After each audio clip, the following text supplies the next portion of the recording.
కొంతమంది నాకెందుకు ఇలా అయిందని చచ్చిపోతే బాగుండు అనుకుంటారు. చావు కోసం ప్రయత్నాలు చేస్తుంటారు. దానివల్ల కూడా సుఖం లేదు నాయన, చచ్చినా కూడా పాతాళానికి వెళ్ళాల్సిందే. కాబట్టి అయి కాదు ఆలోచన. ఎందుకు వచ్చింది? నన్ను ఎవరు ఎందుకు ప్రేమించట్లేదు, నన్ను ఎవరు ఎందుకు ఆదరించట్లేదు? గుర్తుపెట్టుకో, ఒక మాట చెప్తున్నాను నేను. నువ్వు నిజంగా ఇతరుల ఎడల కరెక్ట్గా ప్రేమ అనే విత్తనాన్ని సరిగ్గా విత్తుంటే, ప్రారంభంలో అది మొలకెత్తకపోయినా తర్వాత అయినా సరే అది ఖచ్చితంగా మొలకెత్తిద్ది. ప్రేమని ఉత్పత్తి చేస్తుంది, తిరుగులేదు అందులో. ప్రేమను ఉత్పత్తి చేస్తుంది. ఈరోజు ఒంటరిగా ఎందుకు మారిపోయావంటే కాఠిన్యం.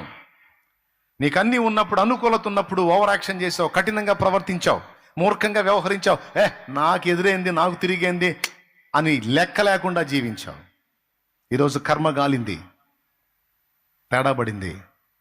ఈరోజు ఏకాకివయ్యావు, పలకరించే దిక్కు లేకుండా అయిపోయింది. ఎవరో నన్ను పలకరించలేదని ఫీలింగ్ ఇస్తున్నావు. నేను అంటున్నా, నీ పరిస్థితులు బాగున్నప్పుడు ఎవరికైనా అంత చేజాపావా? ఎవరికైనా అంత సాయం చేసావా? ఎవరినైనా అంత ఆదరించావా? ఎవరినైనా అంత ఓదార్చావా? ఎవరికైనా అంత ప్రేమ పంచావా? పంచితే ఖచ్చితంగా నీకు తిరిగి కొలవబడేదే. నువ్వు పంచలా. నీకు అవకాశం ఉన్నప్పుడు నువ్వు దాన్ని వినియోగించుకోవాలా.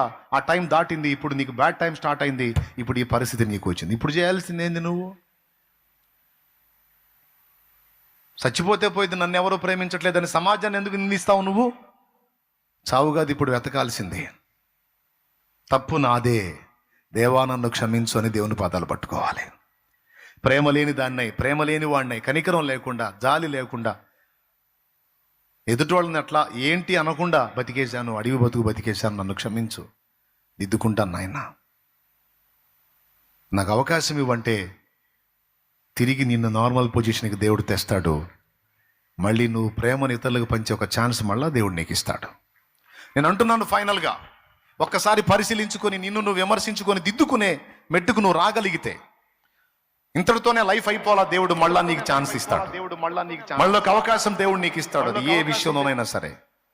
సేవ చేస్తున్నావు, దేవుని పనిలో ఉన్నావు, నేను ఎందుకు ముందుకెళ్ళలేకపోతున్నాను అంటే ఏదో ఉంది లోపం. ఆ లోపం ఏంటో దేవుని ముందు కూర్చొని నువ్వు అడుగు. దేవుడు నీకు చూపించినప్పుడు దిద్దుకో, ప్రయత్నం చేయి.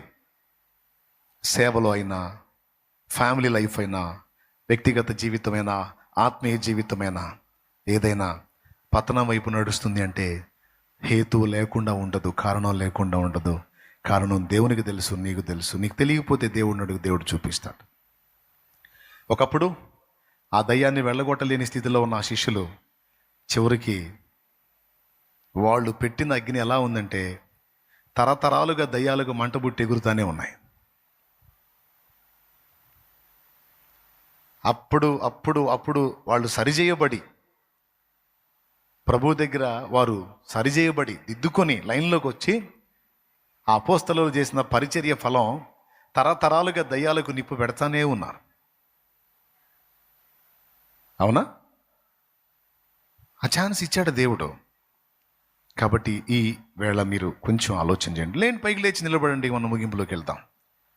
దేవుడి ఈ మాటలు మన అందరి హృదయాల్లో స్థిరపరచునుగాక.